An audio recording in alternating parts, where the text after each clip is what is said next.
ಇದ್ದೀನಿ. ಒಟ್ಟಾರೆ ಇದು 2-3 ವಿಚಾರ ಇದರಲ್ಲಿದೆ. ಒಂದು 2015ರಲ್ಲಿ ಪ್ರಾರಂಭ ಮಾಡಿ ಮುಗಿದಿದೆ ಅಂತ ಹೇಳೇನೆ 2-3 ವರ್ಷ ಆಗೋಯ್ತು. ಮತ್ತು ಅದನ್ನು ನಾವು ಅದರ ಇಂಪ್ಯಾಕ್ಟು, ಅದರ ಯೋಜನೆಗಳು, ಅದರ ಚರ್ಚೆಗಳು ಅದು ಒಂದು ಭಾಗ ಇಡೋಣ. ಆದರೆ ಅದನ್ನು ಹೊರಗಡೆ ತರೋದಕ್ಕೆ ಒಂದು ಕಷ್ಟ ಆದಂಥ ಸಂದರ್ಭ. ಅದಕ್ಕಾಗಿ ಈಗ ಮಾನ್ಯ ಮುಖ್ಯಮಂತ್ರಿಗಳು ಅದನ್ನು ಹೊರಗಡೆ ತಂದಿದ್ದಾರೆ.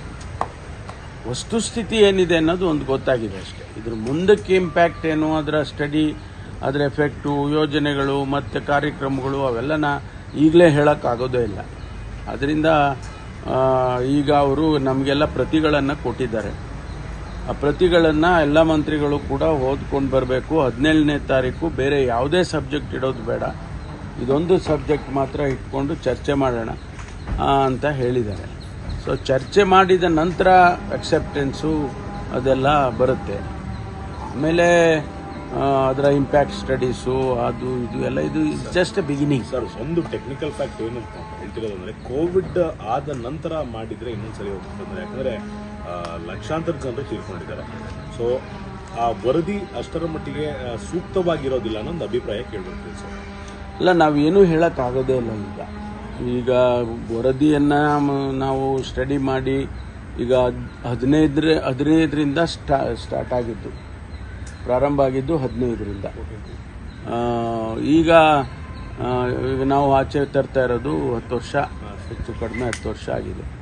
ಅದನ್ನು ನಾವು ಮೊದಲು ಅದನ್ನು ಚರ್ಚೆ ಮಾಡೋಣ.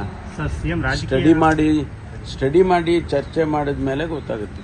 ರಾಜಕೀಯ ಲಾಭಕ್ಕಾಗಿ ಸಿಎಂ ಅವರು ಈಗ ತರ್ತಾ ಇದ್ದಾರೆ ಅಂತ ಒಂದಷ್ಟು ವಿಮರ್ಶೆಗಳ ಟಿಪ್ಪಣಿಗಳು, ಅದಕ್ಕೆಲ್ಲ ನಾವು ಏನು ಉತ್ತರ ಕೊಡಕ್ಕೆ ಹೋಗಲ್ಲ. ಈಗ ಬಹಿರಂಗ ಆಗಿರ್ತಕ್ಕಂತಹ ಸಮುದಾಯವರ, ಜಾತಿಯವರ ಅಂಕಿಅಂಶಗಳು ಸರಿ ಇದೆ ಅಂತ ತಮ್ಗೆ ಅನಿಸ್ತಾ ಇದೆ ಸರ್? ಯಾಕಂದ್ರೆ ಸಮುದಾಯದ ನಾಯಕರುಗಳು, ಪೊಲಿಟಿಷಿಯನ್ಸೇ ಮಾತಾಡಿದ್ದಾರೆ, ನಮ್ಮ ನಂಬರ್ಸ್ ಎಷ್ಟಿರಲಿಲ್ಲ, ಇದಕ್ಕೂ ಜಾಸ್ತಿ ಇದೆ ಅನ್ನುವಂಥ ವಾದಗಳನ್ನು ವ್ಯಕ್ತಪಡಿಸ್ತಾ ಇದ್ದಾರೆ. ತಮ್ಗೆ ಏನನ್ಸುತ್ತೆ ಸರ್ ಈ ನಂಬರ್ಸ್?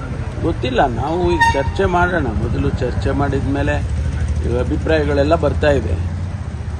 ಸಮುದಾಯಗಳ ಅಭಿಪ್ರಾಯಗಳು ಬರ್ತಾ ಇದೆ, ರಾಜಕೀಯ ವ್ಯಕ್ತಿಗಳ ಅಭಿಪ್ರಾಯಗಳು ಬರ್ತಾ ಇದೆ, ಆಮೇಲೆ ಇಂಡಿವಿಜುವಲ್ಸ್ಗಳು ಅಭಿಪ್ರಾಯಗಳು ಬರ್ತಾ ಇದೆ. ಇದೆಲ್ಲ ಬರ್ತಾನೇ ಇದೆ. ಇದರಿಂದ ಚರ್ಚೆ ಮಾಡಿ ನಂತರ ಯಾರ್ಯಾರ ಅಭಿಪ್ರಾಯಗಳು ಕ್ಯಾಬಿನೆಟ್ಟಲ್ಲಿ ಏನೇನಿದೆ ಅದೆಲ್ಲ ಚರ್ಚೆ ಮಾಡ್ತೀವಿ.